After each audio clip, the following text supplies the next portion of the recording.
آثار قدیمہ کی تحقیق کے مطابق یروشلم کی جو تاریخ ہے وہ 7,000 سال پرانی ہے۔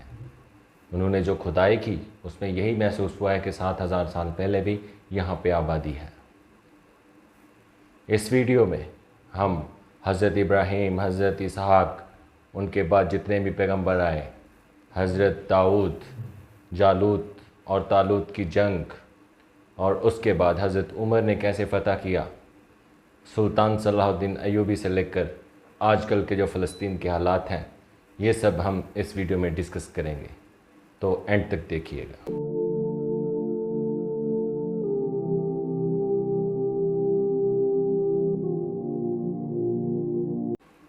السلام علیکم ویورز۔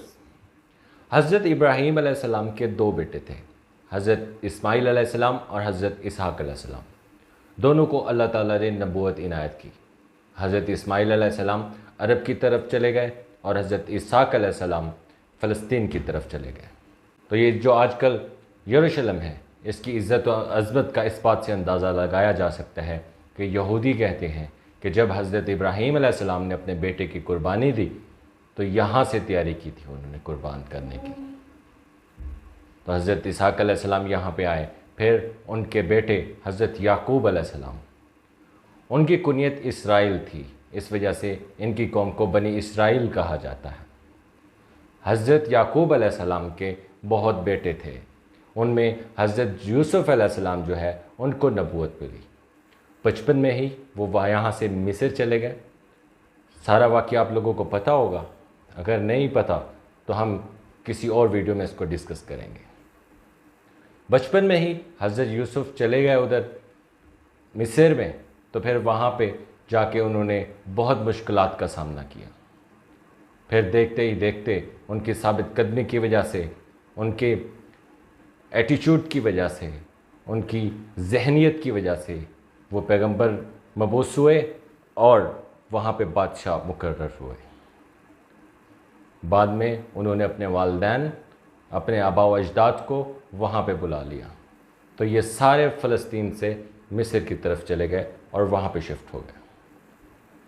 حضرت یوسف کے بعد پھر وہاں پہ جو بنی اسرائیل تھے وہ راہ راست پر نہیں رہے، ادھر فرعون نے ان کے اوپر قبضہ کر لیا۔ ایک بات میں آپ کو بتاتا چلوں کہ مصر میں جو بھی بادشاہ ہوتا ہے اس کو فرعون کہتے ہیں، لیکن جس فرعون سے حضرت موسیٰ علیہ السلام کی جنگ ہوئی تھی اس فرعون کے قبضے میں آ گئے۔ پھر حضرت موسیٰ علیہ السلام آئے۔ حضرت موسیٰ علیہ السلام کے آنے کے بعد انہوں نے فرعون سے بنی اسرائیل کو آزاد کروایا۔ آزاد کروانے کے بعد اللہ تعالیٰ کی طرف سے حکم آیا موسیٰ علیہ السلام کو کہ اپنی قوم کو اکٹھا کریں، جہاد کے لیے تیار ہوں اور اپنی پرانی سرزمین، مقدس سرزمین فلسطین میں جائیں اور وہاں پہ قبضہ لیں۔ حضرت موسیٰ علیہ السلام نے اللہ کا پیغام ان کو بتایا، لیکن بنی اسرائیل نہیں مانے۔ وہ کہنے لگے تم جانو اور تمہارا خدا جانے، ہم نے نہیں کرنا۔ تو اس رویے سے حضرت موسیٰ بہت ناراض ہوئے۔ پھر ان کی رحلت کے بعد یہ 40 سال تک اسی وادی میں رہے۔ اس کے بعد پھر ان کو اچانک خیال آتا ہے، ان کو جہاد کرنے کا شوق ہوا۔ پھر انہوں نے اس وقت کے پیغمبر سے جہاد کا کہا۔ اس وقت کے پیغمبر حضرت سموئیل علیہ السلام تھے۔ انہوں نے کہا کہ تم لوگ جو ہے وہ پہلے بھی اس طرح بہت دھوکے دہی کر چکے ہو، تمہیں حضرت موسیٰ نے جہاد کا کہا، تم لوگ نہیں گئے، تو اب کیسے جاؤ گے؟ تم ثابت قدم رہنے والوں میں سے نہیں ہو۔ لیکن انہوں نے گارنٹی دی کہ ہم ثابت قدم رہیں گے اور جہاد کریں گے۔ اسی وقت اللہ تعالیٰ کے حکم سے اس پیغمبر نے حضرت طالوت کو ان کا کمانڈر مقرر کر دیا۔ ان کو اس بات پہ اعتراض ہونے لگا کہ نہیں جی، یہ تو بہت غریب آدمی ہیں، ہم ان کو کیسے کمانڈر مان لیں؟ تو اللہ تعالیٰ کی طرف سے ان کو کمانڈر بنایا گیا، کیونکہ ان کی جنگی مشقیں ٹھیک تھیں، ان کو ایکسپیرینس تھا، وہ بہت طاقتور انسان تھے۔ اللہ تعالیٰ کا یہ کرائٹیریا تھا، انہوں نے کسی کمزور کو نہیں بنایا، جو طاقتور تھا ان کا نام لیا۔ ایٹ دا اینڈ وہ مان گئے۔ پھر یہ لشکر لے کر جہاد کی طرف روانہ ہو گئے۔ ان کے روانہ ہونے کے بعد ان کی ثابت قدمی کو چیک کرنے کے لیے ان پہ یہ شرط لگائی گئی کہ آگے نہر آئے گی تو وہاں سے آپ لوگوں نے پانی نہیں پینا، اگر پینا بھی ہو تو چلو بھر پی لینا ہے، اس سے زیادہ نہیں پینا۔ یہ اس طرح کا ان سے ٹیسٹ لیا جا رہا تھا کہ یہ ثابت قدم رہتے ہیں کہ نہیں رہتے۔ وہاں پہ گئے تو سب نے پانی پینا شروع کر دیا، روکنے کے باوجود انہوں نے ایسا کیا تو پھر ثابت قدمی نہیں رہی تو ان کے حوصلے پست ہو گئے۔ پھر آگے گئے، آگے جانے کے بعد انہوں نے اتنا بڑا لشکر دیکھا، ان کا کمانڈر جالوت تھا، وہ بہت ہی طاقتور تھا۔ ان کو دیکھ کر ان کے حوصلے پست ہو گئے اور کچھ لوگ واپس چلے گئے۔ جو باقی بچے تھے ان کے حوصلے بھی پست تھے۔ جب ان کے حوصلے پست ہوئے تو پھر انہوں نے اللہ تعالیٰ سے مدد مانگی، انہوں نے اللہ تعالیٰ سے دعا کی، ربنا افرغ علینا صبرا ثبت اقدامنا وانصرنا علی القوم الکافرین۔ کتنی خوبصورت دعا ہے۔ انہوں نے کہا کہ اللہ ہمارے اوپر صبر کو انڈیل دے۔ ایک نارمل اگر دعا مانگنا چاہیں تو یہی کہیں گے نا کہ ہمیں صبر عطا فرما دے۔ انہوں نے کہا نہیں، ہمارے اوپر صبر کو انڈیل دے اور ہمارے ثابت قدم رکھ۔ اللہ تعالیٰ نے ان کا ساتھ دیا، ان کے دلوں میں ثابت قدمی ڈال دی اور وہ ثابت قدم رہے اور وہ جنگ جیت گئے۔ ان میں ایک اور آدمی تھا جو بہت ہی طاقتور جنگی مشقیں کرتا رہتا تھا۔ اس نے ان کے بہت سے طاقتور آدمی جالوت کو ختم کیا۔ اور وہ کون تھے؟ وہ تھے حضرت داؤد علیہ السلام۔ حضرت داؤد علیہ السلام نے جالوت کو قتل کیا، اس کے بعد ان کو بھی پیغمبری عنایت کی اللہ پاک نے۔ اس کے بعد انہوں نے وہاں پہ حکمرانی شروع کر دی۔ تو سب سے پہلے جو حکمرانی تھی وہ حضرت داؤد علیہ السلام نے کی۔ حضرت داؤد علیہ السلام نے وہاں پہ معبد بنانا چاہا، کچھ عرصہ انہوں نے بنایا، پھر ان کی وفات ہو گئی۔ ان کی وفات کے بعد ان کے بیٹے حضرت سلیمان علیہ السلام وہ آئے اور انہوں نے اس معبد کو تعمیر کرایا جس کا نام ہیکل سلیمانی رکھا گیا۔ ہیکل سلیمانی کو انہوں نے اس وجہ سے تعمیر کروایا تھا کہ انہوں نے وہاں پہ تابوت سکینہ کو رکھا۔ تابوت سکینہ کیا ہے؟ تابوت سکینہ ایک ووڈن باکس تھا، ایک صندوق تھا لکڑی کا جس میں ان کے آباء و اجداد کی مقدس چیزیں رکھی ہوئی تھیں، جس میں حضرت موسیٰ کا عصا تھا، ان کے جوتے تھے، حضرت ہارون کا امامہ تھا، ایسے ہی تورات کے جو ہے وہ کچھ پلیٹیں تھیں اور بہت سے جو پیچھے نبی تھے ان کی مقدس چیزیں تھیں۔ یہ بہت مقدس تھا تو انہوں نے اس کو رکھنے کے لیے ہیکل سلیمانی بنوایا۔ یہ بنوانے کے بعد تقریباً 40 سال تک انہوں نے حکومت کی۔ 40 سال حکومت کرنے کے بعد ان کی وفات ہوئی، ان کے بعد ان کے بیٹے نے اقتدار سنبھالا۔ ابھی ان کے بیٹے نے 5 سال یہ حکومت کی تھی لیکن پھر یہ ان کے قبضے سے چھوٹ گیا۔ اسی طرح یہ مسلمانوں کے ہاتھ سے نکلتا گیا اور وہاں پہ بہت سے لوگوں نے جو ہے اسلام کو چھوڑ کر باقی راہیں اختیار کر لی تھی۔ بنی اسرائیل شروع سے ہی ایسا تھا۔ جیسے حضرت موسیٰ علیہ السلام کوہ طور پہ چلے گئے تھے، واپس آئے تو دیکھا انہوں نے ایک بچڑے کو معبود بنا لیا ہے۔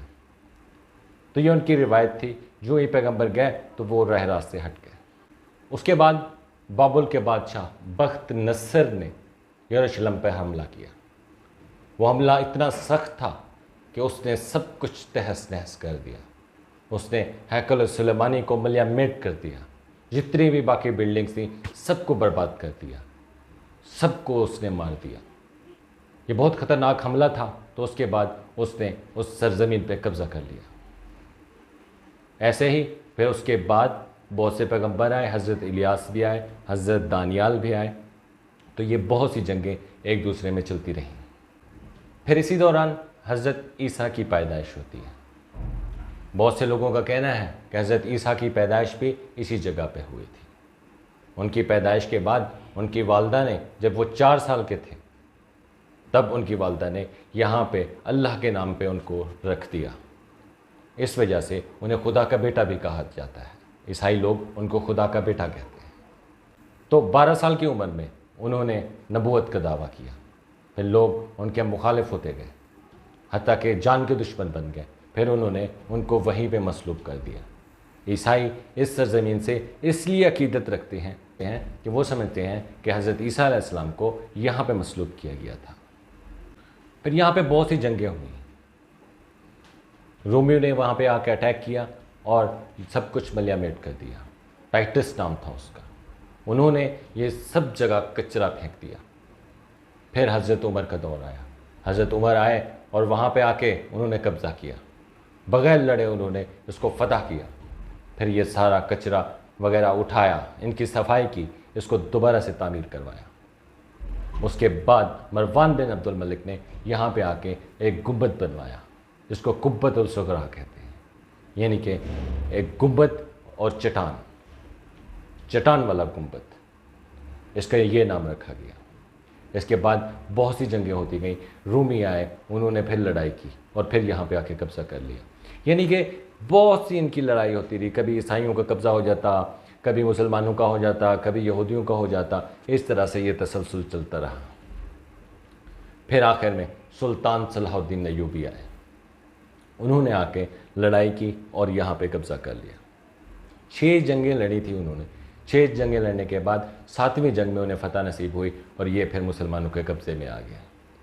کچھ عرصے کے لیے یہ عیسائیوں کے پاس دوبارہ گیا تھا، لیکن زیادہ تر عرصہ مسلمانوں کے پاس رہا۔ پھر مسلمانوں نے یہاں پہ 600 سے زائد سال حکومت کی۔ تقریباً 200 سال اس میں سلطنت عثمانیہ نے حکومت کی تھی۔ ایسے چلتے چلتے 1917 میں جب پہلی جنگ عظیم ہوئی، تب جا کے جو برٹش تھا وہ اس نے آ کے قبضہ کر لیا۔ ان کا کمانڈر تھا ایلن بی، اس نے آ کے یہاں پہ قبضہ کیا۔ ایلن بی کے بارے میں کہتے ہیں کہ اس کو بھی تقدس کا اتنا خیال تھا کہ جب اس نے فتح کر لیا تو وہ اس سے باہر اترا اور وہاں سے پیدل اندر کی طرف آیا۔ عیسائیوں نے بہت خوشیاں منائی۔ پھر 30 سال تک برٹش کی حکومت رہی۔ اس کے بعد جو حالات ہیں، میں نے جو میری پہلی ویڈیو ہے اس پہ میں نے ساری ڈیٹیل بتائی ہوئی ہے، اگر آپ دیکھنا چاہیں تو آئی بٹن پہ کلک کریں تو اس ویڈیو میں آپ جان سکتے ہیں۔ پھر 1947 میں UN نے ریزولیشن پاس کی اور انہوں نے جو ہے ان کو سیپریٹ کر دیا۔ پھر 1948 میں اسرائیل وجود میں آیا۔ تب تقریباً 57% جو ہے وہ یہودیوں کے پاس تھا اور باقی کا جو حصہ تھا وہ مسلمانوں کے پاس تھا۔ پھر 2 جنگیں ہوئیں، 1949 میں بھی ہوئی اور 1967 میں بھی ہوئی۔ 1967 کی جنگ میں سارے یہودیوں نے قبضہ کر لیا اور جو مسلمانوں کا جینا جو ہے وہ مشکل کر دیا، اور آج کل بھی یہی حالات ہیں۔ مزید جو میں نے پچھلی ویڈیو بنائی ہے اس میں نے ڈسکس کر دی ہے۔ تو یہ تھی ساری یروشلم کی ہسٹری۔ اگلی ویڈیو میں ہم یہ دیکھیں گے کہ یہ جگہ اتنی امپورٹنٹ کیوں ہے، یہ اتنی مقدس جگہ کیوں ہے اور مسلمانوں کے لیے اس کی کیا ویلیو ہے۔ تو اگلی ویڈیو میں ڈسکس کرتے ہیں۔ اگر آپ نے چینل سبسکرائب نہیں کیا تو کر لیجئے تاکہ اگلے نوٹیفیکیشن آپ کو فوری ملے۔ جڑے رہیے ہمارے ساتھ، ملتے ہیں اگلی ویڈیو میں۔ بہت شکریہ۔